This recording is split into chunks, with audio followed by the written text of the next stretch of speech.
Neemuch today में आपका स्वागत है। चलिए शुरू करते हैं खबरें, उससे पहले देखते हैं हेडलाइंस। काला सोना निकला बाहर, पहुंचने लगा सरकार के पास। आज से अफीम तोल शुरू। प्रथम खंड में पहले दिन पहुंचे 30 गांव के किसान। मालवा की वैष्णो देवी महामाया भादवा माता में नवनिर्मित आरोग्य प्रसादालय का लोकार्पण। भक्तों को मिलेगा न्यूनतम शुल्क में भोजन। कांग्रेस ने प्रदेश सरकार के भूमि अधिग्रहण कानून के खिलाफ खोला मोर्चा और भाजपा सरकार पर लगाए गंभीर आरोप। भाई ने भाई को दिया धोखा, करोड़ों की जमीन का आया लालच और कर दिया बड़ा खेल। नीमच के शेख मसूदी समाज ने राष्ट्रपति के नाम सौंपा ज्ञापन। जिला अभिभाषक संघ ने नवीन न्यायालय परिसर का किया बहिष्कार, व्यवस्थाओं को लेकर जताई नाराजगी। अब खबरें विस्तार से और बात करते हैं काला सोना। जी हाँ, काला सोना यानी कि अफीम खेतों से निकल गई है, अब सरकार के पास पहुंच रही है। इस अफीम के लिए किसानों ने कई रातें काली की और बड़ी मेहनत की। अब यह अफीम सरकार को सौंपी जा रही है और अफीम तोल केंद्र नीमच जिले में शुरू हो गए हैं। कई रातें काली करने के बाद काला सोना यानी अफीम बाहर आ गई है और अब सरकार यानी सीबीएन के पास पहुंच रही है। केंद्रीय नारकोटिक्स ब्यूरो द्वारा नीमच जिले के तीनों खंडों में अफीम तोल प्रारंभ हो गया है। अफीम तोल के 2 चरण जिले भर में चलेंगे। एक चरण में अफीम ली जाएगी और दूसरे चरण में डोडा लिया जाएगा। 29 मार्च से नीमच के प्रथम खंड में काला सोना यानी अफीम लेकर किसानों का पहुंचना शुरू हो गया है। पहले दिन 30 गांवों के किसान अफीम लेकर पहुंचे। किसानों के लिए सीबीएन द्वारा सुख सुविधापूर्ण व्यवस्था की गई। होटल आम्रपाली में अफीम तोल करने के लिए भव्य टेंट लगाया गया। वही बड़े बड़े कूलर पूरे टेंट परिसर में लगाए गए, जिससे गर्मी से परेशान न होना पड़े।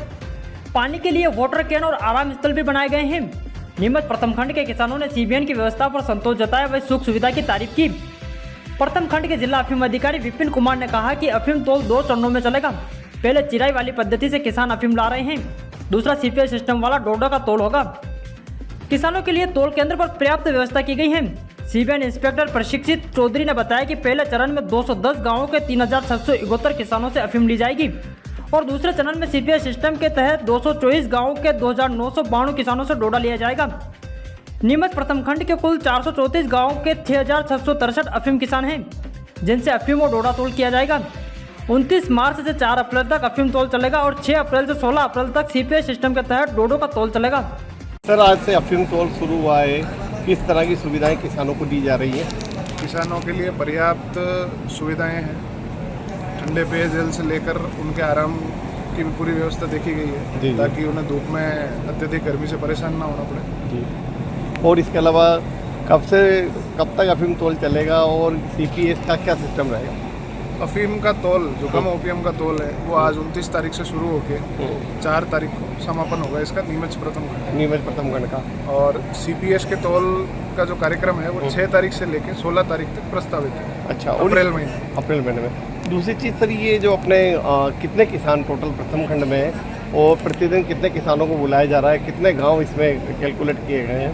नीमच प्रथम खंड में अफीम कृषक, जो कम ओपीएम के कृषक, उनके कुल 210 गांव हैं, जिसमें 3671 कल्टीवेटर्स हैं। ये जो चिराई वाले? हाँ। और सीपीएस में कुल 224 गांव के 2992 कल्टीवेटर्स। 2992 कल्टीवेटर जिनका तोल किया था। अच्छा। तो ये अभी जो किसान आ रहे हैं, तो सुबह कितनी बजे आ जाते हो, कब तक तोल चलता है? सवेरे किसानों का आगमन लगभग 5 बजे शुरू हो जाता है और तोल होते होते लगभग शाम के 3-4 बजे समापन होता है। अच्छा।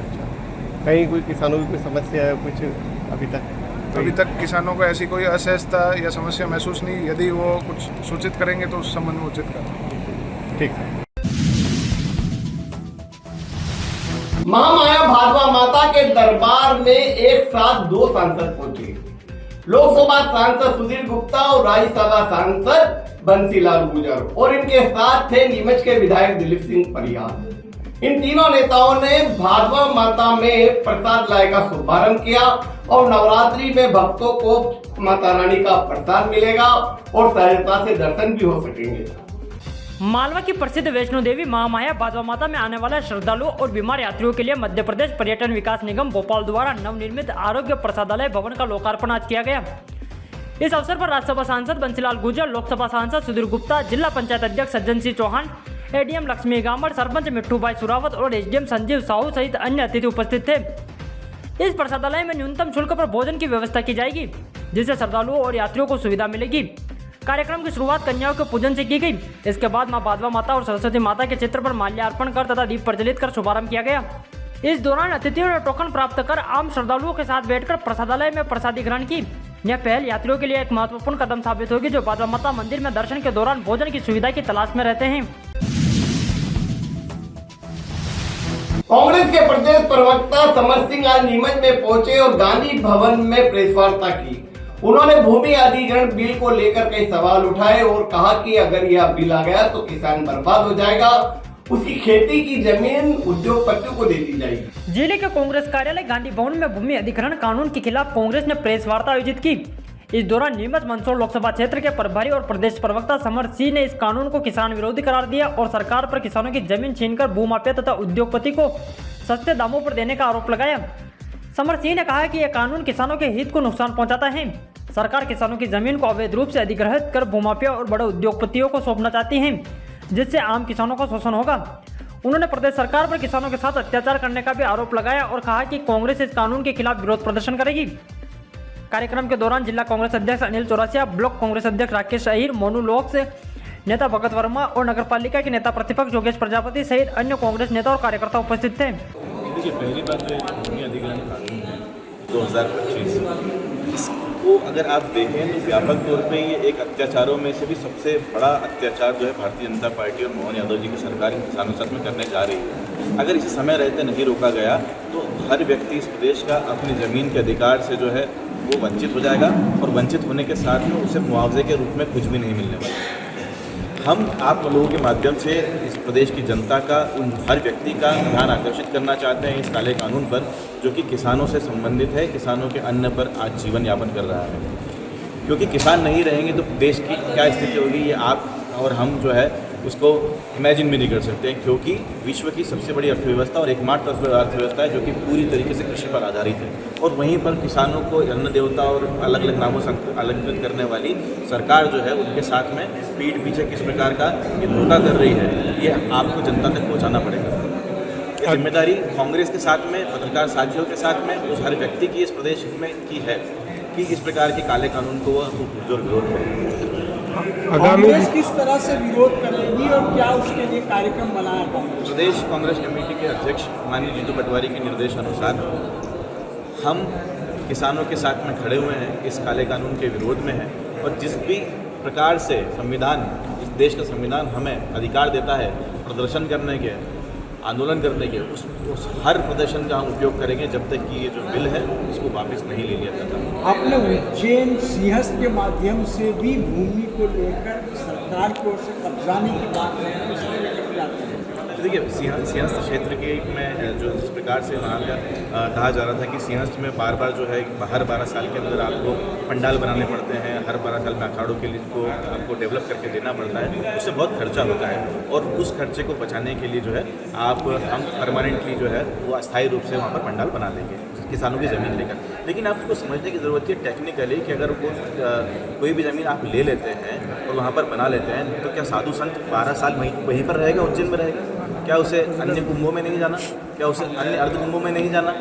तो ये सब चीज़ों को सोचने वाली चीज़ें हैं। और दूसरी बात ये है कि अभी अधिग्रहण कर लिया जाएगा, ये साजिश है, इसको समझने की जरूरत है। साजिश है कि आज इस जमीन का अधिग्रहण कर लिया जाएगा, किसानों को इससे ज़मीन ले ली गई, अब किसान के हाथ से ज़मीन चली जा चुकी है। अब सरकार ये बोलेगी चलिए अब आवश्यकता नहीं है, वहाँ पर तुम सिंहस्थ क्षेत्र में कुछ भी डेवलपमेंट की तो ज़मीन खाली है, या तो उस पर कॉलोनी कटवा देते हैं, माफियाओं को दे देते हैं, उद्योगपति मित्रों को दे देते हैं, उन्हें नाम पर। तो इस प्रकार की साजिश जो है उत्तर प्रदेश में मोहन सरकार रच रही है, और इसी पर ध्यान आकर्षित कर रहे हैं हम।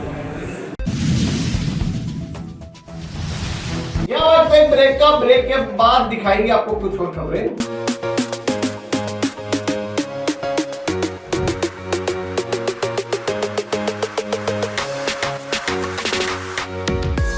क्या आप भी अपने पूरे परिवार के लिए कुछ खास खरीदना चाहते हैं? तो आइए और Madhya Pradesh mega trade fair मेला नीमच शहर में यहाँ है बच्चों और बड़ों के लिए शानदार झूले, लजीज खान पान की स्टॉल और घर उपयोगी वस्तुओं की ढेर सारी स्टॉल्स, विशेष आकर्षण के तौर पर महिलाओं के लिए नई नई ज्वेलरी, कॉस्मेटिक आइटम्स और बहुत कुछ यहाँ मिलेगी। कानपुर की चप्पलें, readymade hosiery item, flower decoration, steel और फाइबर की सेल, हैंडलूम और क्राफ्ट की दुकानें और बच्चों के लिए बेहतरीन खिलौने और गिफ्ट आइटम्स, वो भी बाजार से बेहद कम दामों में।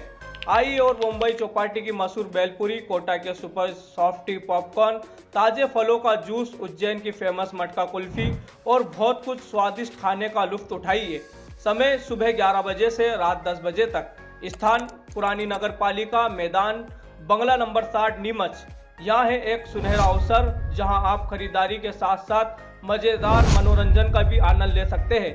तो देर मत कीजिए, परिवार के साथ आइए और मेले का आनंद लीजिए। चलिए ब्रेक के बाद आपका स्वागत है और फिर शुरू करते हैं खबरें। और खबर यह है कि चीताखेड़ा में एक जमीन के मामले को लेकर भाई ने भाई के साथ धोखाधड़ी कर दी। भाई को पता नहीं चला और दूसरे भाई ने जमीन बेच दी। जब इस मामले की शिकायत हुई तो प्रशासन सीमांकन करने पहुंचा। इस दौरान जमकर विवाद भी हुआ।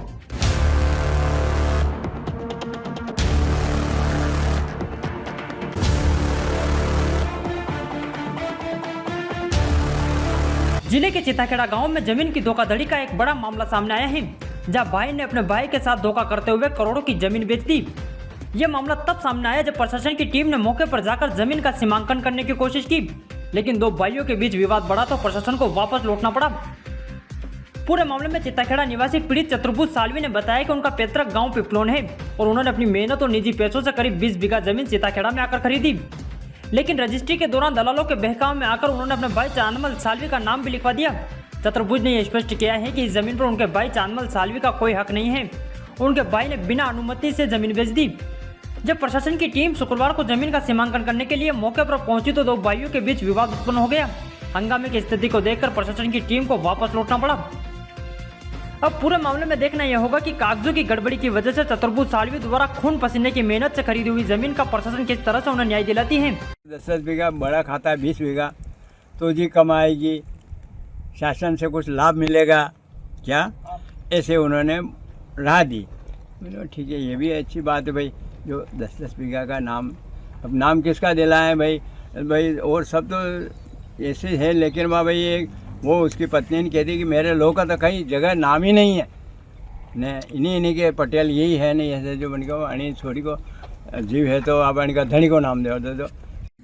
अच्छा, दलालों को जमीन बेच दी, उसके बाद जो है आज एक मामला हुआ, विवाद हुआ था यहाँ पे। क्या हुआ था आज ये हुआ कि वो यहाँ कब्जा करने आए, नफ्ती करने गए, ऐसा नक्शा लेके आए ने, ये लोगों को लेके आए। इसमें नाम जुड़ा हुआ है। कब्जा आपका कब से? आप पूरी जमीन पे? 50 साल से मेरा पूरी जमीन पे? पूरी जमीन पे अकेला का कब्जा, 1 इंच भी वहाँ पकड़ यहाँ आकर के पैर नहीं रखा उसने कभी भी।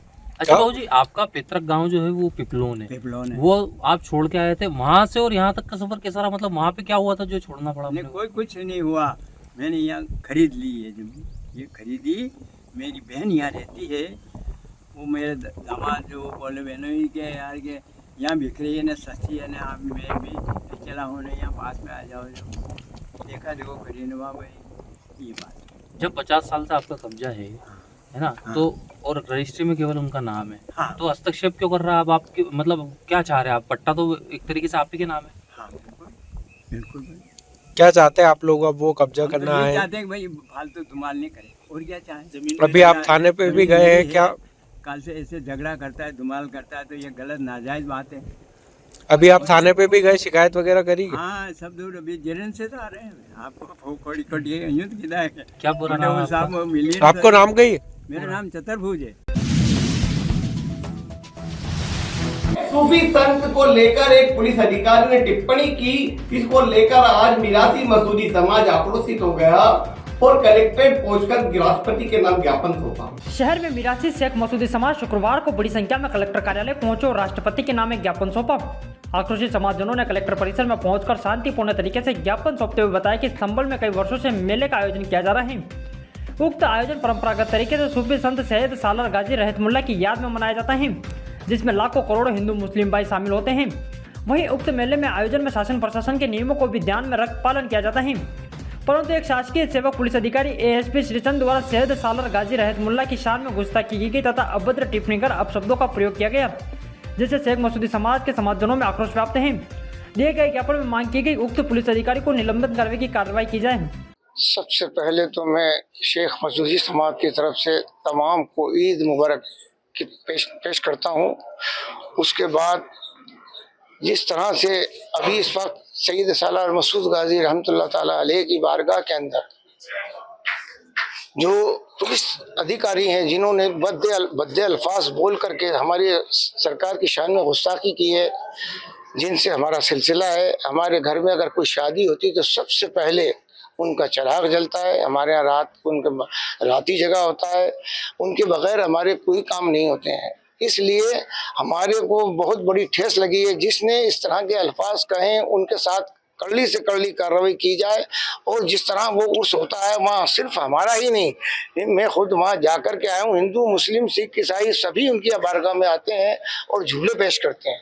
तो लिहाजा मेरी आपसे गुजारिश है कि इसका तुरंत ध्यान दिया जाए, उसको जल्द से जल्द गिरफ्तार किया जाए। आज आपने यहाँ ज्ञापन दिया, क्या मांग कर रहे हैं? यही मांग की हमने जो अभी आपको श्री चंद जी को जो है जिन्होंने बद्दे अल्फाज उनको निलंबित किया जाए और उनके साथ में इस तरह के कोई अल्फाज और भी कोई बोल सकते हैं फिर बाद में, तो लिहाजा इनको अभी से ही पाबंदी की जाए ताकि आने वाले टाइम में कोई ना बोले। निलंबित किया जाए। मेरा नाम हाजी मोहम्मद साबिर। नीमच में करोड़ों की लागत से न्यायालय भवन तो तैयार हो गया, लेकिन नीमच के अधिवक्ता वहां जाने को तैयार नहीं है। इसका बड़ा कारण यह है कि वकीलों के बैठने की पर्याप्त जगह नहीं है। आज इस मामले में नीमच अभिभाषक संघ के अध्यक्ष मनीष जोशी ने प्रेस वार्ता की और पूरे मामले को विस्तार से बताया। शहर के नवीन न्यायालय परिसर में वकीलों के लिए उचित बैठक व्यवस्था की कमी को लेकर जिला अभिभाषक संघ ने नई बिल्डिंग के बहिष्कार का निर्णय लिया। ये बयान जिला अभिभाषक संघ के अध्यक्ष एडवोकेट मनीष जोशी ने जिला न्यायालय के बार रूम में आयोजित एक प्रेस वार्ता के दौरान दिया। मनीष जोशी ने बताया कि न्यायालय परिसर में वकीलों को 4-4 हजार स्क्वायर फीट के 2 छोटे हॉल दिए जा रहे हैं, जो वकीलों के कार्य करने के लिए अपर्याप्त हैं। उन्होंने कहा कि संघ की ओर से यह मांग रखी गई थी कि सामान्य पार्किंग में वकीलों को बैठने की व्यवस्था की जाए, लेकिन जब इस संबंध में मार्किंग और लाइनिंग करने के लिए वे पहुंचे तो वहाँ ताले लगे गए थे। इस पर जब जमींदार अधिकारियों से पूछा गया तो वे एक दूसरे पर टाल मटोल करते रहे। उन्होंने बताया कि वर्तमान न्यायालय परिसर में 170-180 टेबल लगती हैं, जिन पर सीनियर वकील अपने जूनियर के साथ बैठते हैं। ऐसे में 4000 स्क्वायर फीट में 2 छोटे हॉल में काम करना असंभव है। नवीन न्यायालय परिसर में पर्याप्त व्यवस्था नहीं होने के कारण जिला अभिभाषक संघ ने बड़ा निर्णय लेते हुए नई बिल्डिंग में शिफ्टिंग का बहिष्कार किया है। बहुत ही दुख का विषय है। आप सबको मालूम है कि नीमच में नवीन न्यायालय जो है बना है और वो वहाँ पे हम लोगों को 1 अप्रैल से शिफ्ट होना था। वहाँ पे अधिवक्ताओं के लिए कोई भी मूलभूत सुविधाएं अधिवक्ताओं को प्रदान नहीं की गई। उसके बावजूद भी हम सब चीज़ें सेक्रीफाइस करते हुए, सारी चीज़ें कंसीडर करते हुए हम वहाँ जाने को तैयार और तत्पर थे। लेकिन सिर्फ एक छोटा सा इशू था कि अधिवक्तागण बैठेंगे कहाँ। उसके लिए हमारे द्वारा लगातार ये प्रयास किए गए कि जो एक पार्किंग एरिया है जिसमें सफिशेंट एरिया है और उसमें अभी हाल फिलहाल जो एडवोकेट्स हैं वो वहाँ आराम से बैठ सकते हैं, उसकी परमिशन की कोशिश हमारे द्वारा लगातार 2 महीने से की गई। लेकिन मुझे बड़े अफसोस के साथ कहना पड़ रहा है कि 2 महीने के बावजूद वकीलों की जुडिशरी के नज़र में ये स्थिति है कि वो परमिशन सब एक दूसरे पे ढोलते रहे और फाइनली ये स्थिति आ गई कि आज हमें साधारण सभा की बैठक करके ये निर्णय लेना पड़ा कि हमारी सीटिंग का कोई अरेंजमेंट, हमारी बैठक व्यवस्था नहीं है, इसलिए हम वहाँ नवीन न्यायालय परिसर का बहिष्कार करेंगे। सर, बहिष्कार करेंगे। इसके अलावा यदि आपकी मांग नहीं मानी गई लंबे समय तक तो किस तरह का आंदोलन? देखिए, ये सब साधारण सभा पे डिपेंड करता है। ये अकेले डिसीजन लेने के लिए कार्यकारिणी वो नहीं है। ये हर बार जब भी हम लोगों को ऐसी जरूरत लगेगी तो कार्यकारिणी के साथ 425 अधिवक्ता कंधे से कंधा मिला के खड़े हुए हैं। नए न्यायालय में आपने और भी कई खामियां बताई, क्या खास बात? बहुत सारी खामियां। आप देखिए कि इनका मतलब जो ठेकेदार था, जैसे कि मैंने बताया कि जेंट्स वॉशरूम में 3 यूरिनल हैं और 4 बेसिन हैं।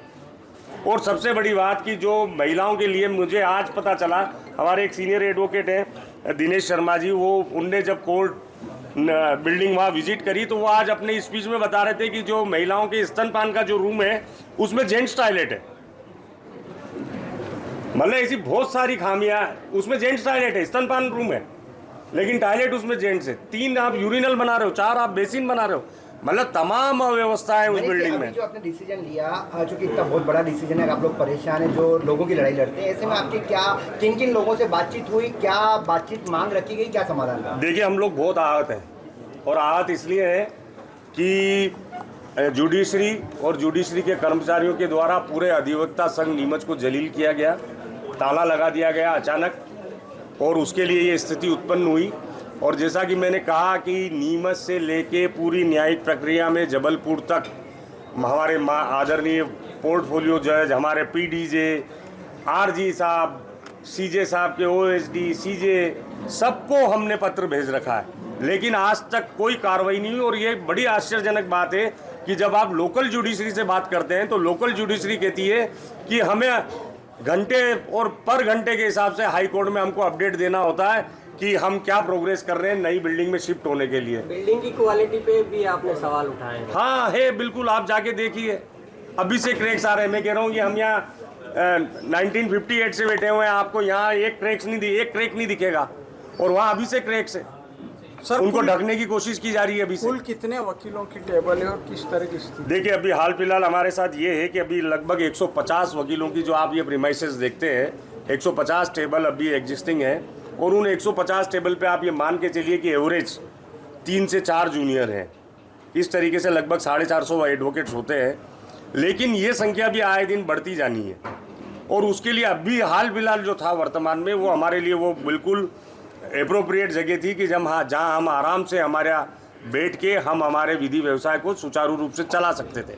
अगर आपकी सुनवाई नहीं हुई तो आगे क्या क्या कदम रहेंगे? जैसा कि मैंने बताया कि हमारी साधारण सभा ये day by day, step by step ये डिसाइड करेंगे कि अगर हमारी मांगे पूरी नहीं होती है तो हमें आगे जाके क्या करना है। तो यहाँ दिन भर की खबरें चलते चलते फिर नजर डालेंगे हेडलाइंस पर। काला सोना निकला बाहर, पहुंचने लगा सरकार के पास।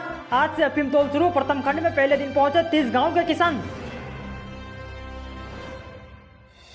मालवा की वैष्णो देवी महामाया बाधवा माता में नवनिर्मित आरोग्य प्रसादालय का लोकार्पण। भक्तों को मिलेगा न्यूनतम शुल्क में भोजन। कांग्रेस ने प्रदेश सरकार के भूमि अधिग्रहण कानून के खिलाफ खोला मोर्चा और भाजपा सरकार पर लगाए गंभीर आरोप। भाई ने भाई को दिया धोखा, करोड़ों की जमीन का आया लालच और कर दिया बड़ा खेल। नीमच के शेख मसूदी समाज ने राष्ट्रपति के नाम सौंपा ज्ञापन। जिला अभिभाषक संघ ने नवीन न्यायालय परिसर का किया बहिष्कार, व्यवस्थाओं को लेकर जताई नाराजगी। राकेश सोम को, और आप देखते रहे नीमच टुडे।